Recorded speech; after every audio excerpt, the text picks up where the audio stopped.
Sinong nanay ba naman ang ayaw ng money bouquet? Kaya naman nung araw na to ay ginawan ko yung sarili ko, charis. Sana all na lang talaga nakaka-receive ng money bouquet. Isa nga pala to sa mga videos ko na na-stock na dito sa storage ko. At dahil nga full storage na ay kailangan na ulit natin mag-upload, charis. Ito nga pala ay pagawa ng pinsan ko. Magbe-birthday na kasi yung mama niya kaya nagtanong siya sa akin kung kaya ko daw ba gumawa nito. Sabi ko naman ay kaya, tsaka mahilig din naman talaga ako mag-DIY. Pero sabi ko sa kanya ay magtanong din siya sa mga shop kung magkano ang paggawa kasi syempre kahit papano mas iba yung gawa nila at mas maganda. Kaya naman sinend ko rin sa kanya yung mga shop na pwede niyang pagtanungan. Yun nga lang syempre may kamahalan kasi syempre talent yung binabayaran doon. Kaya sa totoo lang medyo nakakapanghinayang din yung ibabayad, diba? Kaya nga kapag kaya ko i-DIY ako na lang yung nagsisikap gumawa. Matapos ko nga ilagay yung mga pera sa plastic ay syempre nagsaing na rin muna ako. Isiningit ko na rin itong ibang gawain dahil wala namang ibang gagawa nito kundi ako lang din. Cherries lang mga mima. Kung minsan nga ay pag matagal-tagal na rin ito dito ay pinakikialma na nung asawa ko kaya ni mama. Nakakahiya na rin naman kung paaabutan ko pa to sa Optimister kung minsan siya na nga rin yung naglalaba. Luto na rin pala itong cake mga mima at order nga ito para bukas. O diba, nanay lang ang kayang mag-multitask at kung minsan nga ay kasama pa ang bibig. Cherries. Medyo nagamay ko na rin pala yung temp nitong oven ko kaya tingnan mo naman flat na flat. Ganito talaga yung gusto kong luto sa cake para walang tinatabas o nasasayang, diba? At habang ito nga si Zia hindi pa rin natutulog ay itinuloy ko na munang gawin itong ginagawa ko kanina. Bala ko nga sana muna siyang patulugin bago ko ulit ito gawin kaya lang hindi pa rin talaga natutulog. Kaya heto habang nag-aalaga at nagpapadede ay pinilit ko na rin talaga siyang gawin para matapos na. Sobrang excited na rin kasi talaga ako sa kakalabasan nito at naiima-imagine ko na yung magiging reaction ng auntie ko. Sigurado kasi matutuwa yun. At ako naman ay tuwang-tuwa dun sa pinsan ko dahil kahit lalaki siya ay alam niya kung paano pakiligin yung nanay niya, hindi lang yung chicks niya, cherries. Fast forward kinabukasan ay ito naman agad ang ginawa ni madam, nagpapak ng gatas. Pareho na kami diyang nakaligo kaya naman eto at pareho na rin nasa mood.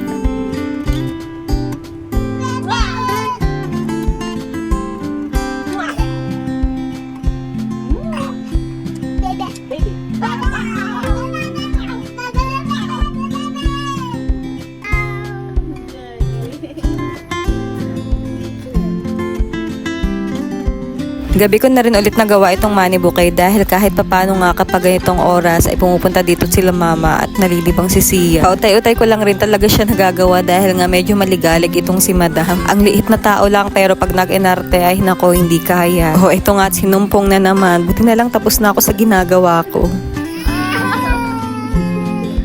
Ay, nalalamig ko, oy! At ito na nga yung final look. Maganda ba? Syempre maganda. Gawa ko to cherries. At ito lang muna mga mima. Next time ulit. Bye-bye!